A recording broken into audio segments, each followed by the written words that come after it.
Welcome back to the channel, guys. I redid my office a little bit. New little setup. Of course, got to use the Alexa 35 as the A-roll camera for YouTube. You'll notice the square format. I'm just playing with the 4.6K 3.2 open gate. I've never actually shot in this format before. It's kind of cool. You know, I can crop in vertical, or I can crop horizontal, or I can just leave it square-ish like it is right now.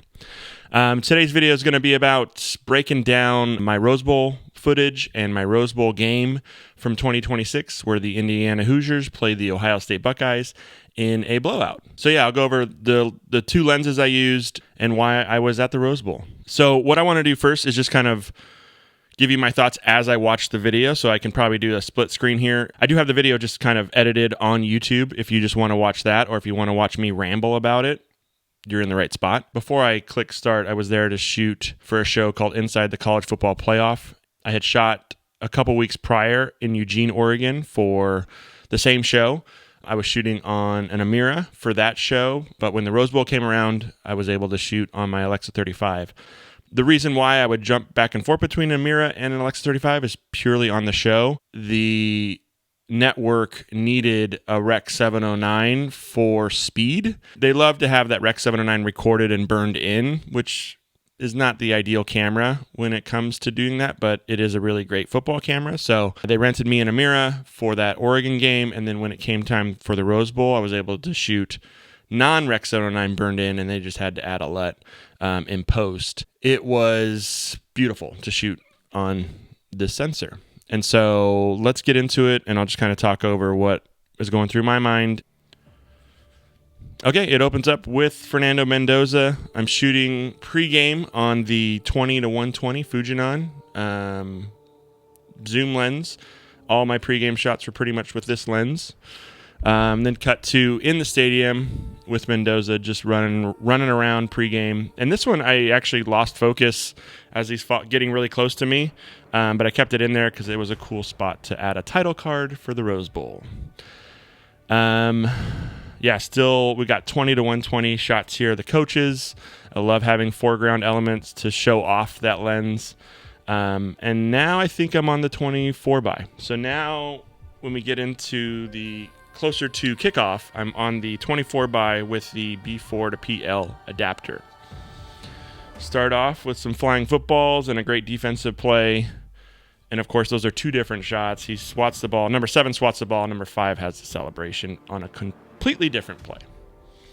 Number 80 touchdown here. This was great. I was actually happy that it was overcast and just soft light all day, because I was slated to be on the Indiana sideline, which would have been front lit. But having an overcast day is actually a really cool feature, because I didn't want to be front lit the entire day. Here's one of my favorite shots. That's Mendoza touchdown in the corner of the end zone. It's almost a perfect shot in my mind, but he jumps up and kind of stops his momentum from where the ball was going. So it would have been great if he caught it and kept running, but the way that the ball was placed, he needed to kind of stop and high point the ball. And so the shot wasn't too perfect in my mind, but it was a great shot by any means. Had to add a defensive sack here. And a lot of this has to do with the music I chose and the timing. And I love being able to put in an entire shot from start of the play to the end of the play. And this rushing touchdown was probably one of my favorite shots ever, because he came right at me, and I love looking at the background and seeing all the offensive linemen in the way back, like celebrating and fist pumping, and then of course the crowd behind him with all their hands up, and he comes right to the lens, and just as he's about to have a great closer to the shot, the Steadicam guy kind of comes right in front of me, but I cut that out in this edit. Another one from the top of the play to the end of the play. This one's at 60 frames a second with running back number 1 here. I love the jersey pull. I popped in just a little bit there, and then as he crosses the goal line, kind of widen out to show that he's in the end zone, and there is that Steadicam operator, or gimbal operator. Love the shot of Fernando holding the trophy. Got a cool foreground shot here of a rose and number 8 who scored that great touchdown on the podium. Cut to Kalen DeBoer, former Fresno State Bulldog coach, walking off the field, and some dejection shots, which you got to get if you're covering an entire game. And it's rough. Like, these guys played an entire college career, and I'm sure those guys that was their last game ever as a Alabama Crimson Tide.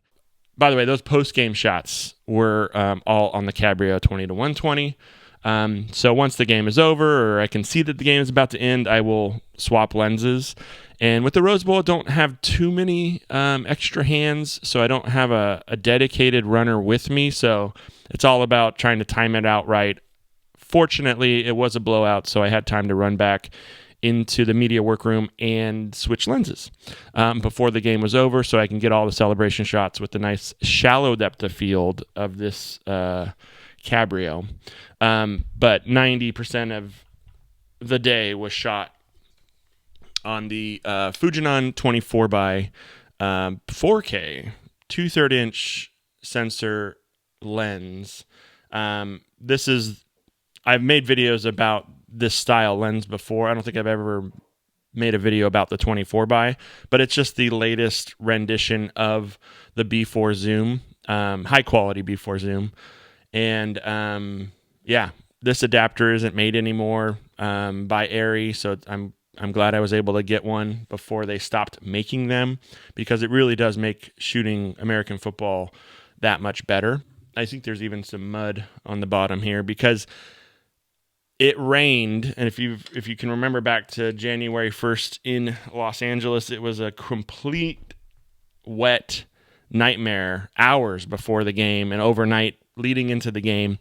And so the sidelines were just trash. They had covered the field, which is great for the playing conditions, but essentially they don't cover the sidelines with tarps. The tarps get pulled right before pregame, and all that excess water just goes right to where the sidelines are, and that means it's going to be an absolutely muddy day for anybody who's kneeling or sitting on the sidelines, and that was me. Did not use any hi-hat or tripod. This was a completely 100% handheld game for me, and that's what I enjoy doing because I'm a little more nimble. I can get in and out of places. The sidelines at a college playoff game are pretty hectic, and so the more nimble I can be, the better to get in those right spots. As we go back to think about that Mendoza touchdown in the corner, 9 times out of 10 I actually would have been on the sideline 7 yards deep in the end zone, but for that one it was just too crowded by the time I got down there, so I went to the back line of the end zone, and I do like that spot too for touchdown coverage. The only part where that isn't a good spot from that back line is when the touchdown goes to the other corner, because then you can get blocked by other photographers and goalposts potentially. So I was rolling the dice to try and find a spot where I could set up, and it worked out for me in that touchdown shot, and so I'm thrilled about that. Learning to navigate those things is just comes with the territory and doing it over and over. This, I believe, is my 3rd Rose Bowl that I shot. I had shot the previous year, and I had also shot in 2015 when Marcus Mariota and Jameis Winston played each other in the very first college football playoff game at the Rose Bowl. It's my favorite game to shoot because the grass is immaculate. I've shot UCLA games at the Rose Bowl, and it's a complete transformation of the field when the Rose Bowl comes around. And so they get rid of all the UCLA turf and bring in their own specialty turf. And it's real grass, and it's on January 1st. It's a great way to kick off the new year. I'm hoping to do a lot more videos now that the office is rearranged and I've got kind of an interesting setup. Can I churn out more videos this year? Let's hope so. I've got a lot to talk about, and 6 years in, still not monetized. I need to step up my game, and that is completely on me because I don't produce enough content to get all the numbers I need to get. It would be great if you hit the subscribe button and the thumbs up or whatever you hit. What do you hit? You hit the bell? You hit the subscription button? I don't even know anymore. So yes, if you want more nerdy camera content like this, hit subscribe, and I will see you guys on the next one. Also, in the comments. I read them all. Let me know what you want to hear from me or what you want to see, and I will gladly take every comment into consideration. Thanks very much. See you next time, guys.